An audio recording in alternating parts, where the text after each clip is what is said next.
പുതിയൊരു വീഡിയോയിലേക്ക് എല്ലാവർക്കും സ്വാഗതം. അപ്പോൾ ഇന്നത്തെ നമ്മുടെ വീഡിയോ കുക്കുമോൻ്റെ പിറന്നാളിൻ്റെ വീഡിയോ ആണ്. കുറേ നാളായി എടുത്ത് വെച്ചിട്ട്, പക്ഷേ എഡിറ്റ് ചെയ്യാനുള്ള മടി കാരണം ഞാനത് മാറ്റി വെച്ചേക്കായിരുന്നു. അപ്പോൾ കുക്കുവിൻ്റെ പിറന്നാളിൻ്റെ അന്ന്, അതായത് നാളിൻ്റെ അന്ന് നമ്മൾ സദ്യയൊക്കെ ഉണ്ടാക്കിയിട്ടുണ്ടായിരുന്നു. അപ്പോൾ ഇത് ഡേറ്റ് ഓഫ് ബർത്ത് ആണ്. ഡേറ്റ് ഓഫ് ബർത്ത് ഡിസംബർ 15 തീയതിയാണ്. അന്ന് കുക്കുവിൻ്റെ പിറന്നാളായ കാരണം നമ്മൾ ഡിസംബർ 14 തീയതിയാണ് ആഘോഷിക്കുന്നത് കേട്ടോ. അപ്പോൾ ഫുഡൊക്കെ നമ്മൾ പുറത്തുനിന്ന് ഏൽപ്പിച്ചേക്കാണ്. എങ്കിലും നമുക്ക് കാലത്ത് കഴിക്കാൻ വേണ്ടിയിട്ട് അതുവരെ പിടിച്ച് നിൽക്കണ്ടേ. അപ്പോൾ ഞാനൊരു ദോശ ഉണ്ടാക്കാമെന്ന് വിചാരിച്ചു. ഗോതമ്പ് ദോശയാണ്.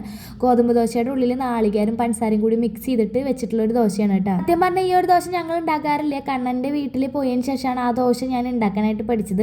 അത് കഴിഞ്ഞിട്ട് ഞാനും കണ്ണനും കൂടെ എന്താ പറയുക, ബലൂണൊക്കെ ഊതി വീർപ്പിക്കുകയാണ് കേട്ടോ. അധികം ആൾക്കാരൊന്നുമില്ല. കണ്ണൻ്റെ ഫാമിലി, എൻ്റെ ഫാമിലി, പിന്നെ എൻ്റെ ഫ്രണ്ട്സ്, പിന്നെ കണ്ണൻ്റെ മുതലാളിയും കൂടി ഉണ്ടായിരുന്നു കേട്ടോ. പക്ഷേങ്കിൽ ആൾക്ക് വരാൻ പറ്റാത്തതുകൊണ്ട് ആൾ 2 ദിവസം കഴിഞ്ഞിട്ടാണ് കേട്ടോ വന്നത്. പിന്നെ ബലൂണൊക്കെ ഒരു മത്സര പ്രകാരം വീർപ്പിച്ച ശേഷം കുറച്ച് കഴിഞ്ഞപ്പോൾ ഞങ്ങളുടെ ഫുഡ് വന്നു. ഫുഡ് ചിക്കൻ ബിരിയാണി ആയിരുന്നു.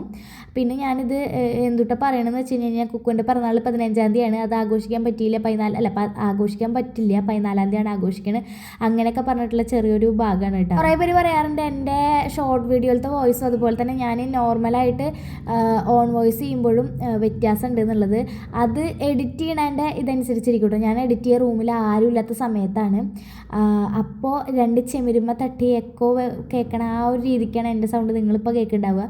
പക്ഷേങ്കിൽ എൻ്റെ നോർമൽ വോയിസിൽ നോർമലായിട്ടുള്ള ആ രീതിയിലുള്ള വോയിസ് തന്നെയാണ്.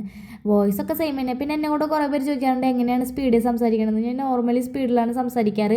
അത് തൃശ്ശൂർ ആയതുകൊണ്ടാണോ എന്നറിയില്ല. ഞാൻ സംസാരിക്കുമ്പോൾ നോർമലി സ്പീഡിലാണ് സംസാരിക്കുക. എൻ്റെ ഓപ്പോസിറ്റ് നിൽക്കുന്ന വ്യക്തിക്ക് ഞാൻ പറയുന്നത് മനസ്സിലാവുമെന്ന് അറിയില്ല. ഞാൻ പറയുന്നത് എനിക്ക് തന്നെ മനസ്സിലാവാറില്ല ചില നേരത്ത്. എന്നിട്ട് എനിക്ക് തോന്നും ഞാൻ പറയുന്നത് അവർക്ക് മനസ്സിലാവുണ്ടോ എന്ന് ഞാൻ സംസാരിക്കുന്നതിൻ്റെ ഇടയിൽ എനിക്ക് തോന്നും. ഇപ്പം ഞാൻ പറയുന്നത് നിങ്ങൾക്ക് അവർക്ക് മനസ്സിലായില്ലല്ലോ, അതാണ്. കഴിഞ്ഞപ്പോൾ അമ്മ വന്നു. അമ്മയുടെ അടുത്ത് ഞാൻ പറഞ്ഞിട്ടുണ്ടായിരുന്നില്ല കേട്ടോ മേശയും കസാരയൊക്കെ വാങ്ങിച്ച കാര്യം. അതായത് വാങ്ങിച്ചതല്ല, ഏൽപ്പിച്ച കാര്യം. നമ്മുടെ വീട്ടിൽ മേശയില്ല കസാരയില്ല. അപ്പോൾ അമ്മ പറഞ്ഞു ആൾക്കാർ വന്ന് എങ്ങനെ ഫുഡ് കൊടുക്കുകയെന്ന്. അപ്പോൾ ഞാൻ പറഞ്ഞു പായ മേടിക്കും, എന്നിട്ട് എല്ലാവരും കൂടെ ഒരുമിച്ചിരുന്ന് ഫുഡ് കഴിക്കാമെന്ന് പറഞ്ഞു. പിന്നെ നോക്കിയപ്പോൾ അച്ചമ്മയ്ക്കൊന്നും താഴ്ത്തിരിക്കാൻ പറ്റില്ല കേട്ടോ. അതുപോലെ തന്നെ കണ്ണൻ്റെ മുതലാളിക്ക് താഴ്ത്തിരിക്കാൻ പറ്റില്ല. അപ്പോൾ ആളേനൊക്കെ കണക്ക് കൂട്ടിയിട്ട് അതുപോലെ തന്നെ തൊട്ടപ്പുറത്തെ വീട്ടിലത്തെ ചേച്ചിമാർക്ക് അങ്ങനെ എല്ലാവരും കൂടെ താഴ്ത്തിരിക്കുമ്പോൾ എല്ലാവർക്കും അത് പറ്റണമെന്നില്ലല്ലോ എന്ന് വിചാരിച്ചിട്ട് മേശയും കസാരയും മേടിച്ചു. കസാരയ്ക്കാണെങ്കിൽ 5 രൂപ വരുന്നുള്ളൂ ഒരു ദിവസത്തെ വാടക എന്ന് പറയുകയാണെങ്കിൽ. പിന്നെ കണ്ണൻ്റെ അമ്മയ്ക്ക് അതുപോലെ തന്നെ താഴ്ത്തിരുന്ന് കഴിഞ്ഞാൽ എണീക്കാനായിട്ട് ഭയങ്കര ബുദ്ധിമുട്ടാണ് കേട്ടോ.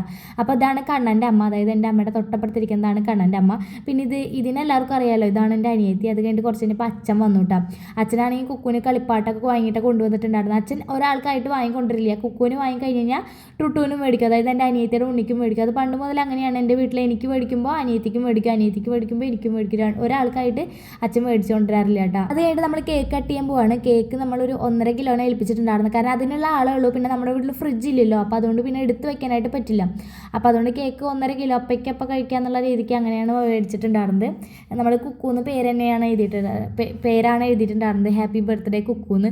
കുക്കൂന്ന് വിളിച്ചിട്ട് കുക്കൂൻ്റെ ശരിക്കുള്ള പേരടക്കം ഞാൻ മറന്നുപോയി. അവൻ്റെ ശരിക്കുള്ള പേര് കുറേ പേര് ചോദിക്കാറുണ്ട്. ഇഷാൻ കൃഷ്ണ എന്നാണ് കേട്ടോ അവൻ്റെ ശരിക്കുള്ള പേര്. ഒരു 15 പേർക്കുള്ള ഫുഡാണ് ഏൽപ്പിച്ചിട്ടുണ്ടായിരുന്നത്. ഞങ്ങളുടെ വീട്ടിൽ ഞാൻ, കണ്ണൻ, കുക്കു, അതുപോലെ തന്നെ എൻ്റെ ഫ്രണ്ട് ഉണ്ടായിരുന്നു.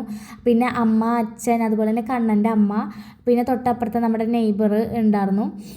പിന്നെ എന്താ പറയുക, അച്ഛമ്മ ഉണ്ടായിരുന്നു. പിന്നെ കണ്ണൻ്റെ അച്ഛനും ഉണ്ടായിരുന്നു കേട്ടോ. കണ്ണൻ്റെ അച്ഛനെ ഈ വീഡിയോയിൽ ലാസ്റ്റ് കാണിച്ചതാട്ടാ.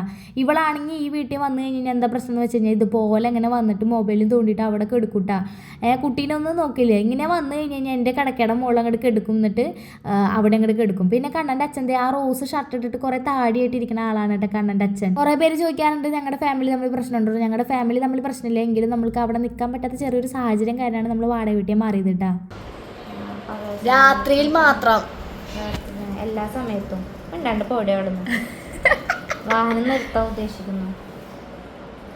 നിങ്ങൾക്കാണ് മുൻഗണന എന്നറിയിക്കാൻ. എടി അതാടി ഞാൻ പഠിച്ചിട്ടുള്ളതാണ്.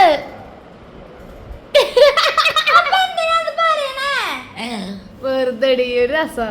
അനിയത്തിക്ക് ഡിസംബർ 31 തീയതി ലേണിങ്ങിൻ്റെ പരീക്ഷ ഉണ്ടായിരുന്നു കേട്ടോ. പരീക്ഷ ഉണ്ട്. അപ്പോൾ അതിനുള്ള കാര്യങ്ങൾ അവൾ മോക്ക് ടെസ്റ്റ് പോലെ ഇങ്ങനെ പഠിക്കുകയായിരുന്നു കേട്ടോ. അപ്പോൾ ഞാനാണെങ്കിൽ ഉത്തരങ്ങളെല്ലാം തെറ്റിച്ചിട്ട് പറഞ്ഞു കൊടുത്തു ചുമ്മാ ഒരു രസത്തിന് കേട്ടോ. അത് കഴിഞ്ഞിട്ട് എന്താ പറയുക, അച്ഛനും അമ്മയൊക്കെ ഭക്ഷണം കഴിച്ച് കഴിഞ്ഞിട്ട് പുറത്തിറങ്ങി നിന്നിട്ട് കുറച്ച് നേരം സംസാരിക്കുകയാണ്. ബാക്കിയുള്ളവരൊക്കെ മെല്ലെ പോയി കേട്ടോ. പിന്നെ ബാക്കി എന്ന് വെച്ച് കഴിഞ്ഞാൽ ഞങ്ങൾക്കുള്ള പരിപാടിയാണ് രാത്രിയാകുമ്പോൾ മേശയും കസാരയും കൊണ്ടു കൊടുക്കൽ. കാരണം അല്ലെങ്കിൽ വാടക കൂടും. അപ്പോൾ അതൊക്കെ ഒതുക്കി പറക്കി കൊണ്ടു കൊടുക്കുകയാണ്. അപ്പോൾ ചെറിയൊരു വീഡിയോ ആണ്. വീഡിയോ ഇഷ്ടമായാൽ ലൈക്ക് ചെയ്യുക. നമ്മുടെ ചാനൽ ആദ്യമായിട്ട് കാണുകയാണെങ്കിൽ സബ്സ്ക്രൈബ് ചെയ്യുക. അപ്പോൾ ഇത്രയുള്ള